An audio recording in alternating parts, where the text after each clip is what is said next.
ప్రభువును ప్రియ రక్షకుడైన దేవుని పేరట మీ అందరికీ శుభాభివందనములు తెలియజేసుకుంటున్నాను. ఈ జీసస్ ను క్రియేషన్ మినిస్ట్రీస్ ద్వారా ప్రతిదినం మీతో అనుదిన ఆహారమును అందించుటకు దేవుడిస్తున్న కృపను బట్టి దేవునికి ఎనలేని కృతజ్ఞతలు. 90వ కీర్తన 11వ వచనం. నీ ఆగ్రహ బలము ఎంతో ఎవరికి తెలియను, నీకు చెందవలసిన భయము కొలది పుట్టు నీ క్రోధము ఎంతో ఎవరికి తెలియను.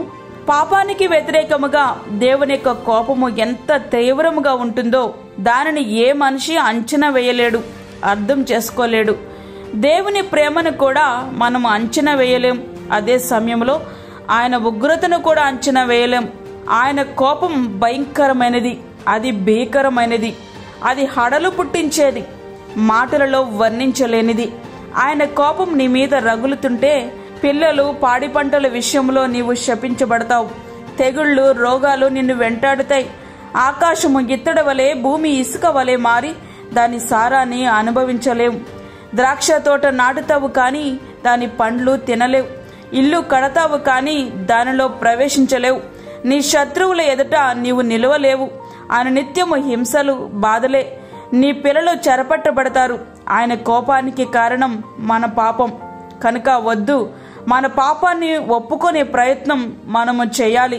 అందుకే మోషే గారు ఇలా అంటున్నారు, మాకు జ్ఞాన హృదయము కలుగునట్లుగా చేయుము అని, మా దినములు లెక్కించుటకు మాకు నేర్పించుము అని. దైవజనుడైనటువంటి మోషే గారు ప్రభువా మాకు జ్ఞాన హృదయము దయచేయి అని వ్రాస్తున్నారు. అంటే మాకు జ్ఞాన హృదయం లేదు అని ఒప్పుకుంటున్నారు. మనమైతే మనకు మనమే జ్ఞానవంతులుగా ఊహించుకొని అజ్ఞానంలోనే కొనసాగుతున్నాం. మా దినములు లెక్కించుటకు మాకు నేర్పుము అని ఆయన ప్రార్థిస్తున్నారు. అవును ప్రియ స్నేహితుడా, వాక్యమంటినటువంటి ప్రియ దేవుని బిడ్డ, రోజులు గడిచే కొలది మరణానికి మనం దగ్గరవుతున్నాం. అయితే ఆ తలంపు కంటే వయసు మీద పడుతుంది. ఇంకా సంపాదించాలి, ఇంకా సంపాదించాలి, ఇదే తపన తప్ప నీ జీవితం ముగిసిపోతే మనం ఎక్కడికి వెళ్తామో అనే ప్రశ్న మాత్రం మన మదిలో లేకుండా పోతుంది. మనమును ఇట్టి రీతిగా ప్రార్థించగలగాలి, ప్రభువా మాకు జ్ఞాన హృదయము కలిగినట్లుగా చేయుము, మా దినమును లెక్కించుటకు మాకు నేర్పించుము అని. ప్రియ స్నేహితుడా, వాక్యం వింటున్నటువంటి ప్రియ దేవుని బిడ్డ, ఆయన మనకు జ్ఞానమును దయచేస్తేనే గాని ఈ విషయాలు మనకి అర్థం కావు. ఏ విషయాలు అని అంటే, తరతరములకు నివాస స్థలము ఆయనే అని, యుగయుగాలకు ఆయనే దేవుడు అని, సృష్టికర్త ఆయనే అని, ఆయన దృష్టి అత్యంత విశాలమైనదని, మన జీవితం గడ్డి పువ్వు వంటిదని, ఆయన ఉగ్రత భీకరమైనదని, మానవుని ఆయుష్ స్వల్పమని.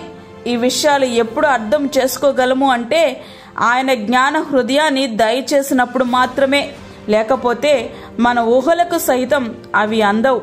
పై వాటిని గురించి జ్ఞానం మనకు లేకపోతే మన జీవిత గమ్యమేమిటో మనకు తెలియనట్లే. గమ్యమే తెలియనప్పుడు ఇక దాన్ని అందుకోవడం అసాధ్యం. ఈ లోక జ్ఞానం ఆయన దృష్టిలో వెర్రితనం. అందుకే పైనుండి వచ్చే జ్ఞానము మొట్టమొదట పవిత్రమైనది, తర్వాత సమాధానకరమైనది, మృదువైనది, సులభముగా లోబడినది, కనికరముతోనూ మంచి ఫలముతోనూ నిండుకొనది. యాకోబు రాసిన పత్రిక 3వ అధ్యాయం 7వ వచనం. ప్రియ స్నేహితుడా, వాక్యమంటున్నటువంటి ప్రియ దేవుని బిడ్డ, ఆయన ఇచ్చే జ్ఞానం కోసం మనం ప్రయాసపడదాం. దేవుని యొక్క జ్ఞానాన్ని పొందుకుని పరలోక రాజ్యం వైపు మన దృష్టి నిలుపుదాం. అట్టి కృప ధన్యత ప్రభు మనకి అనుగ్రహించునుగాక. ఆమేన్. ప్రార్థించుకుందాం. పరిశుద్ధుడైన తండ్రి, ప్రేమగల యేసు ప్రభువా, శ్రేష్టమైన మరి యొక్క దినాన్ని మా జీవితంలో మీరు అనుగ్రహించారు, నీకు వందనాలు. ఈ దినమంతటి కొరకు మీరు మమ్మల్ని సిద్ధపరచండి ప్రభువా. ప్రతి విధమైన శోధన, కీడు, ప్రమాదాల నుంచి మమ్మల్ని తప్పించండి. అదేవిధంగా బయటికి వెళ్తున్నప్పుడు, లోనికి వస్తున్నప్పుడు నీ కృపాక్షేమాలు మాకు తోడుగా ఉంచండి. చంటి బిడ్డలను, వృద్ధులను, గర్భిణీ స్త్రీలను, రోగులను జ్ఞాపకం చేసుకోనండి ప్రభా. వారికి ఆయుష్, ఆయుర ఆరోగ్యాలు దయచేయండి తండ్రి. గర్భఫలము లేని బిడ్డలకు గర్భఫలము దయచేయండి. అప్పుల బాధలతో ఇబ్బంది పడుచున్నటువంటి నీ బిడ్డలను జ్ఞాపకం చేసుకోనండి. దీర్ఘకాలిక వ్యాధులతో, సమస్యలతో బాధపడుతున్న నీ బిడ్డలకు మీరు ముట్టండి, స్వస్థపరచండి ప్రభా. అదేవిధంగా మా నాయకులను, అధికారులను మీరు జ్ఞాపకము చేసుకోనండి. వారందరూ కూడా నీతి న్యాయములతో పరిపాలించుటకు సహాయం చేయండి. దూరదేశంలో ఉన్న నీ బిడ్డలకు నీ కాపుదల దయచేయండి. నీ సన్నిధిని దయచేయండి. ఈ దినమంతటా నీ కృపాక్షేమాలు మనకు అనుగ్రహిస్తారని నమ్ముచు యేసు పరిశుద్ధ నామమున అడిగి వేడుకుంటున్నాము తండ్రి. ఆమేన్.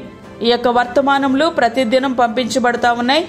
ఈ యొక్క అనుదిన ఆహారము కొరకు మరి మీ ప్రార్థన అవసరతల కొరకు మాకు తెలియచేయండి. మా ఫోన్ నంబర్ 9177377559. దేవుడు మిమ్మును మీ కుటుంబమును దీవించునుగాక. ఆమేన్. దేవుని సేవలో మీ సహోదరి అన్నామణి సాల్మన్.